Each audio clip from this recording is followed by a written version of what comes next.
Hey guys, welcome back to another video. तो इस video में हम बात करेंगे कि कुछ जो 15 दिन बचे हुए हैं एसएससी जेईई को लेके, तो उसको कैसे यूटिलाइज करना है। और लास्ट में बताऊंगा, जो आपने थंबनेल देखा होगा कि तुक्का स्ट्रेटेजी, तो उसमें बताऊंगा तुक्के मारने चाहिए या नहीं मारना चाहिए। उसके बारे में हम कंप्लीट इस वीडियो में बात करेंगे। तो सबसे पहले हम बात कर लेते हैं जो 15 दिन बचे हुए हैं उसको यूटिलाइज कैसे करना है। तो काफ़ी लोग का मेरे पास क्वेरी आ रहा है, मैसेज आ रहा है कि भैया अभी सिलेबस पूरा नहीं हुआ, 8 से 10 सब्जेक्ट ही पढ़े हैं, तो क्या करूँ, मैं नया चीज़ पढ़ूँ कि नहीं पढ़ूँ। तो मैं आप सभी को एक ही सजेशन देना चाहता हूँ कि केवल पीवाईक्यू लगाइए, क्योंकि अब जो टाइम बचा है वो केवल वही टाइम बचा है कि आप केवल रिवीजन कर सकते हो। और पीवाईक्यू को जितनी बार हो सके उतनी बार लगाओ, क्योंकि अभी ऐसे मैंने पोल डाला था कि कितने मार्क्स आ रहे हैं, तो शायद कुछ 250 बच्चों ने पोल का किया है और उसमें से 120-130 बच्चों के अभी 90 से भी कम मार्क्स आ रहे हैं। मतलब एक तो आप सभी को पता होगा कि एसएससी जेईई 2024 का पेपर नेक्स्ट मंथ है और आप सभी ने टेस्ट दे रहे होंगे। और टेस्ट देने के लिए सबसे अच्छा प्लेटफॉर्म है टेस्ट बुक का। टेस्ट बुक प्रोवाइड करता है 853 total test for SSC JEE, जिसमें आपको मिलेगा live test series, full test, revision pack, chapter wise test and subject wise test. और एंड लाइव टेस्ट से ये फ़ायदा होगा कि आपको पता चल जाएगा कि आप मतलब बाकी बच्चों से कहाँ स्टैंड करते हैं, इसलिए आपको लाइव टेस्ट तो देना ही देना है। और भले ही आपकी तैयारी कैसी भी चल रही हो, लेकिन टेस्ट का अटेम्प्ट मार के आप देख सकते हैं कि आप बाकी बच्चों से कितना लैग कर रहे हैं। और अभी टेक्स्ट बुक ने समर सक्सेस सेल लॉन्च की है, जो कि 14 से 16 मई तक है। इसमें आपको ईयरली टेक्स्ट बुक का पास फ्लो मिल जाएगा, वो भी केवल 307 रुपये का। और अगर आप मेरा कूपन कोड यूज़ करते हैं RISHI, तो आपको इंस्टेंट 12% का ऑफ भी मिलेगा। और अगर आपके पास टेक्स्ट बुक का पास है तो आप एक ही पास से सारे एग्ज़ाम को की तैयारी कर सकते हैं। इसमें आपको 700 प्लस एग्ज़ाम्स के टेस्ट सीरीज आपके अवेलेबल हैं, जिसमें 80,000 प्लस मॉक टेस्ट है 650 प्लस एग्ज़ाम के लिए। 12 प्लस लैंग्वेजेस में आपको टेस्ट मिल जाएगा। प्लस में 20 लाख प्लस एक्टिव यूज़र्स हैं जो कि टेक्स्ट बुक पे टेस्ट देते हैं। और 17,000 प्लस प्रीवियस ईयर के पेपर्स आप यहाँ से डाउनलोड कर सकते हैं। तो जाइए जल्दी से टेक्स्ट बुक का पास लीजिए। 90 से 100 के बीच में उतने मार्क्स आ रहे हैं, तो इसका मतलब है कि आपको अभी पीवाईक्यू ही क्लियर नहीं है। क्योंकि पीवाईक्यू अगर आपके क्लियर होते तो 60 नंबर आप आराम से 50 से 60 के बीच में आप स्कोर कर रहे होते टेक्निकल में, और वही रीजनिंग में आप स्कोर कर रहे होते 40 प्लस। तो यही यहाँ पे हो जाएगा। अगर इतने ही कर लेते तो 90 तो आपके इतने ही आ जाते। बचा जीके में जो जो मैं टॉपिक्स बताए आपको, केवल उन टॉपिक्स को भी अगर आपने कर लिया होता तो 10 से 12 नंबर आप आराम से स्कोर कर रहे होते। तो जितना मैंने अगर बताया कि पीवाईक्यू प्लस मॉक्स प्लस जो इंपॉर्टेंट क्वेश्चन है केवल उनको करो और रिवीजन करो, तो भी आप 110 120 आराम से स्कोर कर सकते थे अभी मॉक्स में। लेकिन आपके अभी उतने भी नहीं आ रहे हैं। इसका मतलब ये है कि आपने पीवाईक्यू अच्छे से नहीं लगाए हैं।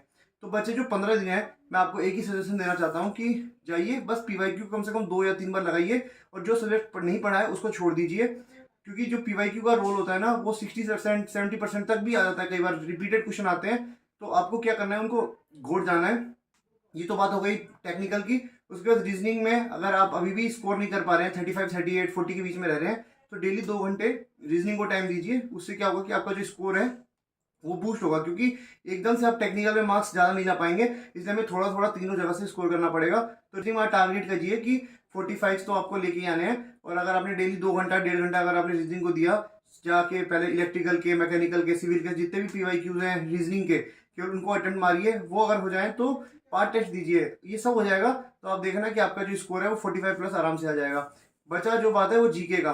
तो जीके में क्या करना है कि अब टाइम नहीं है जीके पढ़ने का, इसलिए आप क्या कीजिए, जैसे पॉलिटी अभी भी आप पढ़ सकते हैं, क्योंकि 5 से 7 दिन लगते हैं पॉलिटी करने में, और 4 क्वेश्चन आपके पक्के हैं। फिर मैंने करंट अफेयर्स के लिए मैंने एक प्लेलिस्ट डाली है, वो आपको दिख जाएगी, यहाँ कोने में आपको दिख रही होगी एक प्लेलिस्ट है। उसको, उसका लिंक भी मैं डिस्क्रिप्शन में डाल दूंगा, उसको भी देख लेना। और मेरा एक और चैनल है स्टडी विद ऋषि, उस पर भी मैं मतलब वीडियोस डालता हूँ करंट अफेयर्स की। आज एक और वीडियो डाली है मैंने, या फिर डाल चुका हूँ शाम तक, तो उसको भी देख लेना। वो G20 पे है, तो काफी इंपॉर्टेंट है। एक आध क्वेश्चन फंसने के चांस रहेंगे वहां से भी।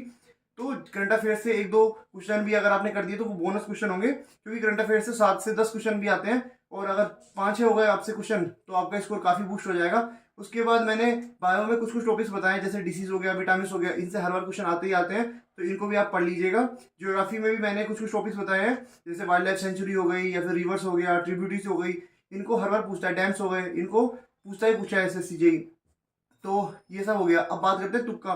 तुक्का मारना चाहिए या नहीं मारना चाहिए। तो मुझे ऐसा लगता है कि जैसे 1/4 नेगेटिव मार्किंग है इस बार, क्योंकि पहले 1/3 था तो मैंने मना कर दिया था कि तुक्का मत मारना, लेकिन 1/4 है। तो आप है ना, पहले जो मैं आपको बताऊंगा, पहले अपने मॉक्स में इसको एनालाइज करना। क्योंकि मेरे को ऐसा लगता है कि तुक्का मारोगे अगर, केवल आपको जीके में मारना है।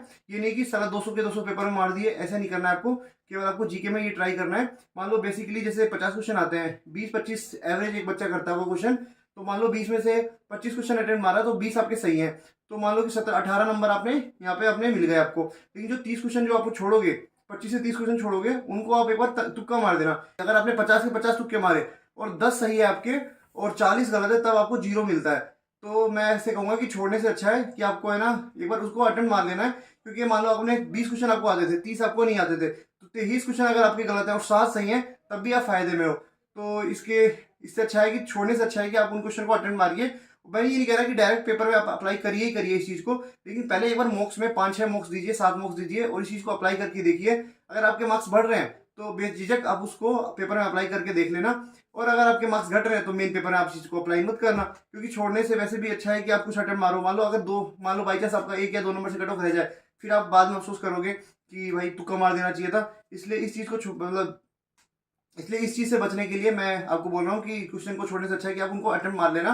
लेकिन ये पूरे पेपर में नहीं कह रहा हूँ, केवल जीके में करना, जीके जीएस में, क्योंकि अगर सब करने जाओगे तो फिर आप काफ़ी आपके मार्क्स कम हो जाएंगे। इसलिए इस वीडियो को यहीं पे ख़त्म करते हैं। अगर कोई भी डाउट हो तो बताना, कमेंट सेक्शन में बताना।